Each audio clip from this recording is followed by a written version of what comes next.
ఓం శ్రీమాత్రే నమః. శ్రీ శివాయ గురవే నమః.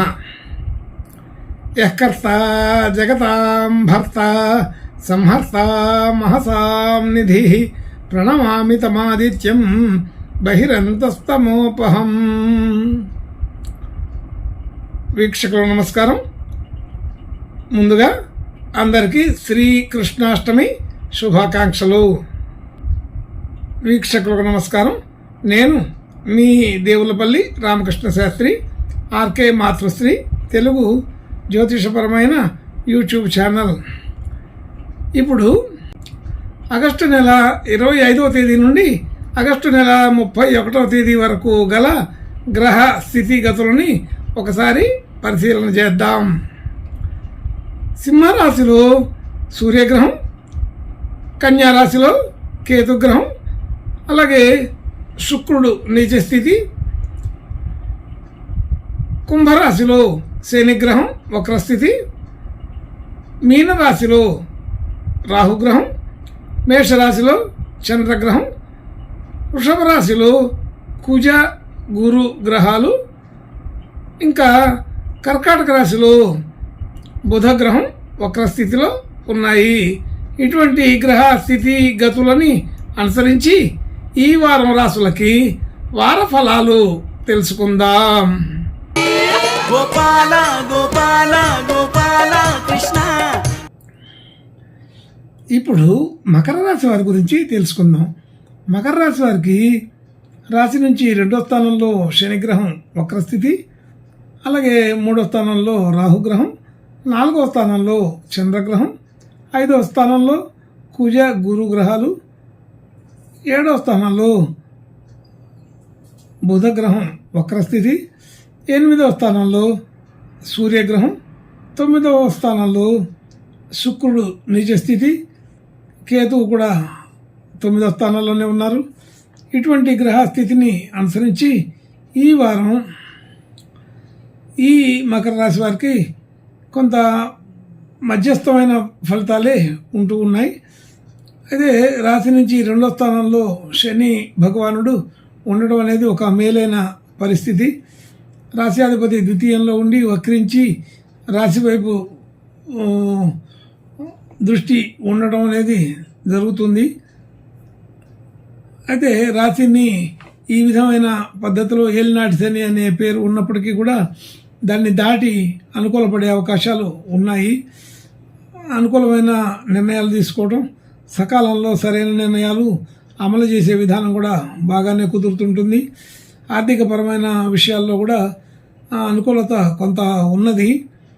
రావాల్సిన ధనం సకాలంలో రావడం, మనం దాన్ని సకాలంలోనే ఇవ్వవలసిన చోట కూడా ఇవ్వడం, అనేక విషయాలు కూడా ధన సంబంధించిన విషయాల్లో ఇబ్బంది లేకుండా చూపిస్తుంది. అలాగే కుటుంబ సభ్యులు, బంధుమిత్రులు అందరితో కూడా సాధారణమైన సఖ్యత ఉంటుంది. అనుకూలత బాగానే కుదురుతుంది. గృహ వాహన యోగాదులు సాధారణంగా ఉంటాయి. అయితే వాటిని గురించి క్రయ విక్రయాదులు చేసే వాళ్ళకి ఇది అనుకూలమైన సమయంగానే చెప్పవచ్చు. అటువంటి పనులు త్వరగానే పూర్తవుతాయి. దానికి తగినటువంటి లావాదేవీలన్నీ కూడా చకచకా జరిగిపోతాయని తెలుస్తోంది. అలాగే విద్యార్థులకి విద్యా సంబంధించిన విషయాలకి కొంత నిదానంగా ఉంటుందని తెలుస్తోంది. కాబట్టి కొత్తగా ఏదైనా కోర్సులు నేర్చుకోవాలన్నా, విద్యను అభ్యసించాలన్నా, మరొక విషయాలు తెలుసుకోవాలన్నా ప్రయత్నం బాగానే ఉంటుంది, కానీ అమలు చేయడం కొద్దిగా కష్టసాధ్యంగా ఉంటుందని తెలుస్తోంది. అలాగే ఆర్థికపరమైన రుణ సంబంధించిన ఒత్తిడిలో ఉన్నవాళ్ళు కొంచెం ఓపికగానే ఉండాలి ఈ వారం వరకు. అయితే ఈ వారం అంత అనుకూలమైతే కాదు, సాధారణమైన పరిస్థితే ఉంటుంది. భార్యాభర్తల మధ్య అనుకూలత సాధారణంగా ఉంటుంది. కొత్తగా ఏదైనా డిపాజిట్లు, పెట్టుబడులు పెట్టాలనుకున్నా కానీ ఈ వారం అనుకూలంగా లేదు. అంత పూర్తి అనుకూలమైన పరిస్థితులు అయితే కాదని గుర్తుంచుకోవాలి. అలాగే భాగ్యస్థితి కొంతవరకు అనుకూలంగా ఉన్నట్టుగానే కనబడుతుంది, కానీ క్రయ విక్రయాది విషయాల్లో జాగ్రత్తగా ఉండాలని తెలుస్తుంది. మన కొత్తగా ఏదైనా డిపాజిట్లు పెట్టాలనుకున్నా, కొత్తగా ఏదైనా ప్రయత్నం చేయాలనుకున్నా, రియల్ ఎస్టేటు, షేర్ మార్కెట్ లాంటి జూద ప్రక్రియల జోలికి వెళ్లకుండా ఉండడం మంచిది. అలాగే ఉద్యోగ స్థితి బాగా అనుకూలంగా ఉంటుంది. అయితే ఆ ఉద్యోగ స్థితిలో పని ఒత్తిడి కూడా పెరిగే అవకాశం ఉంటుంది, గమనించండి. ఈ వారం కొంచెం శ్రమ ఎక్కువ, ఫలితం తక్కువ అన్నట్టుగా ఉండే అవకాశం ఉంటుంది. మానసికంగా స్థిరంగా ఉండడం మంచిది.